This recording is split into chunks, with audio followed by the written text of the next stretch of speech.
Ma'am, summer start ஆயிடுச்சு. எவ்வளவு தண்ணி குடிக்கலாம்? இந்த வெயில் காலத்துல தண்ணி தான் ரொம்ப முக்கியமான ஒரு விஷயம். 1 லிட்டர் குடிக்கலாமா, 2 லிட்டர் குடிக்கலாமா, 3 லிட்டர் குடிக்கலாமா அப்படிங்கிறத விட நம்ம பார்த்து தெரிஞ்சுக்கலாம். எப்படி அப்படின்னு பாத்தீங்கன்னா, நம்மளுடைய சிறுநீர் கழிக்கிறோம் பாத்தீங்களா, யூரின் போகும் பொழுது ரொம்ப டார்க் கலர்ல இருக்கு, டார்க் எல்லோ கலர்ல இருக்கு அப்படின்னா நமக்கு போதுமான அளவு வாட்டர் நம்ம உடம்புல இல்ல, டீஹைட்ரேட் ஆயிருக்கோம்னு அர்த்தம்.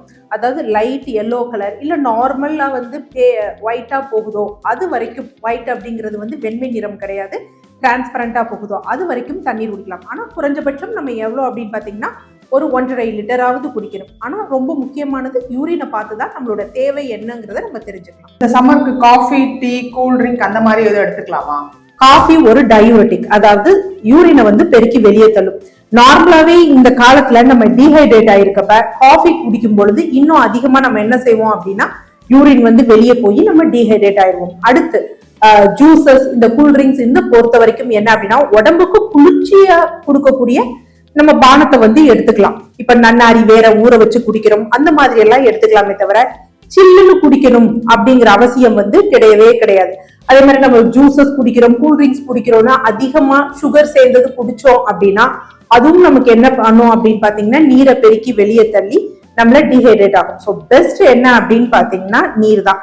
அது இல்லாம என்ன அப்படின்னு பாத்தீங்கன்னா நார்மலா ஹோல் ஃப்ரூட்ஸா நம்ம ஜூசஸா அந்த மாதிரி நம்ம எடுத்துக்கலாம். ஸோ இந்த டயத்துல ஆனா காஃபி டீ அவாய்ட் பண்றது நல்லது. இந்த மாதிரி டைம்ல எந்த தண்ணியில குளிக்கிறது பெஸ்ட் மேம்? இந்த வெயில் காலத்துல நார்மல் டேப் வாட்டர் இருக்கு பாத்தீங்களா, அந்த சீதோஷ்ண நிலையே போதுமான ஒரு விஷயம். ஆனா இல்ல நான் எப்பவுமே கொஞ்சம் வெந்நீர்ல குளிப்பேன், இல்ல நான் எண்ணெய் தேய்ச்சிருக்கேன் அப்படின்னா கொஞ்சம் அந்த சில்னஸ் மாறணும், அந்த ஒரு வெதுவெதுப்பான சூடு இருக்கு பாத்தீங்களா, அந்த அளவுக்கு போதுமே தவிர பட் மோஸ்ட் ப்ராபப்லி என்ன அப்படின்னு பாத்தீங்கன்னா நார்மல் டேப் வாட்டரே நல்லது. இந்த சம்மருக்கு என்ன மாதிரி ஃபுட்ஸ் எடுத்துக்கலாம்? ஃபுட்ஸை பொறுத்த வரைக்கும் ரொம்ப முக்கியமான விஷயம் சுவை பேசிஸ்ல நம்ம பார்த்தோம் அப்படின்னா உப்பு, புளிப்பு, காரம் இது மூன்றையும் கொஞ்சம் கம்மி பண்ணணும்.